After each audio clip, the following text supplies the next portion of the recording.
നമസ്കാരം. നിങ്ങൾ ഒരു കാര്യം ശ്രദ്ധിച്ചോ?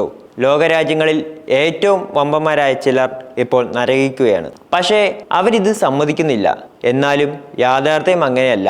ലോക പോലീസ് എന്നറിയപ്പെടുന്ന അമേരിക്കയിൽ കാട്ടുതീ പടർന്നുണ്ടായ വിനാശത്തിന്റെ കെട്ട് ഇപ്പോഴും അടങ്ങിയിട്ടില്ല.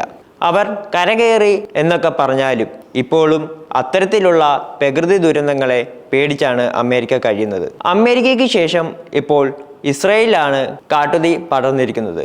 അതും കെട്ടിടയെങ്കിലും വമ്പന്മാർ ഒന്ന് വിറച്ച നിമിഷമായിരുന്നു അത്. നെതന്യാഹുവിനെ പോലെ ഒന്നിനെയും ഭയപ്പെടാത്ത ഒരു ഭരണാധികാരി ഭരിക്കുന്ന ഇസ്രയേലിൽ ഈ കാട്ടുതീ പടർന്നപ്പോൾ എന്തു ചെയ്യും എന്നറിയാതെ വിറച്ചുപോയ നിമിഷങ്ങൾ ഉണ്ടായിരുന്നു. ഒരു പ്രധാനപ്പെട്ട കാര്യം, ഈ രണ്ട് രാജ്യങ്ങളും മുസ്ലിം രാജ്യങ്ങളോട് കാണിക്കുന്ന വിവേചനം വളരെ വലുതാണ്. മുസ്ലിം രാജ്യങ്ങൾ തീവ്രവാദം പോലത്തെ കാര്യങ്ങൾ പടർന്നു എന്നെല്ലാം പറഞ്ഞ് മുസ്ലിമുകളെ തന്നെ ഒറ്റപ്പെടുത്തുന്ന സമീപനമാണ് ഈ രാജ്യങ്ങൾ പലപ്പോഴായി സ്വീകരിച്ചിട്ടുള്ളത്. തീവ്രവാദത്തിനെതിരെ എന്നുള്ള രീതിയിൽ ഒരുപാട് നിരപരാധികളായ മുസ്ലിമുകൾ അടക്കം ഈ രാജ്യങ്ങൾ കൊല്ലാക്കൊല ചെയ്തിട്ടുണ്ട്.